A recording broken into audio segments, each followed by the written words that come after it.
బయటకు తీసుకోవాలి. మీ భర్త పేరు కృష్ణ. బయటకు తీసుకుపోతుండే డైలీ అట్లా. ఎవరిని తీసుకుపోతాడు? పిల్లల్ని. పిల్లల పేర్లు? రక్షిత్, అనన్య. ఎంత ఏజ్? బాబు 8 years, పాప 5 years. బయటకు తీసుకుపోతాడు, అట్లనే తీసుకుపోయిండని అనుకున్నాం మేము. 9:30కి ఇంట్లో నుంచి బయటకు వెళ్ళిపోతున్నా నిన్న. నేను ఇక వాళ్ళు ఏడిపోతున్నా, నేను అడగలేదు, వాళ్ళు చెప్పలేదు. మా నాన్న పోదాందా అని పాప అంటుంటే తీసుకొని పోయిండు. ఇక వస్తారు కదా 11:30 వరకే వస్తాడు, ఎప్పుడైనా తీసుకుపోతే అట్లా వస్తాడు. సాయంత్రం తీసుకెళ్తే 4కి ఎట్లా తీసుకెళ్తే 6 వరకు ఇంటికి వస్తారు. పొద్దున కూడా 9:30కి అట్లా వెళ్ళిన వాళ్ళు సాయంత్రం మధ్యాహ్నం వరకు వస్తారని చూసినా, రాలేరు. మా అల్లుని పిలుచుకొని ఫోన్ చేయించిన.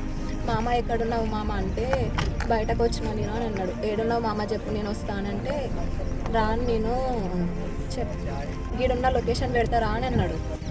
మామ చెప్పు మామ ఏడున్నావో చెప్పు అంటే లొకేషన్ పెడతారా అని చెప్పి ఫోన్ కట్ చేసింది. అంతే. ఏం లేదు. మీ మధ్యన ఏం గొడవ జరిగినా అయిపోయింది. అది మాట్లాడిన తర్వాత వచ్చిన తర్వాత వర్క్ వెళ్ళిన ఇట్లానే సిటీలో ఫిట్నెస్ సెంటర్ వర్క్ చేస్తుంటే అందులో వర్క్ వెళ్తే వచ్చిన తర్వాత ఫోన్ చేసిన. ఇంట్లో లేవు, నా దగ్గర ఫోన్ లేదు. మమ్మీ వచ్చిండే, మమ్మీ ఫోన్తో ఫోన్ చేసిన. ఏడిపోయినావు రాలేవు ఇంటికి ఇంకా అంటే తినలేవు అన్నం అంటే నువ్వు ఏడిపోయినావు ఫస్ట్ అని అన్నాడు. నేను పనికి పోయినా అని అన్నా. పనికి ఏం పనికి పోయినావు? నువ్వు పనికే పోయినావు అని గ్యారెంటీ ఏంటి అని అన్నాడు. పనికి పోయినా వచ్చి మాట్లాడుకోవాలి దగ్గర పోయినావా అని అట్లా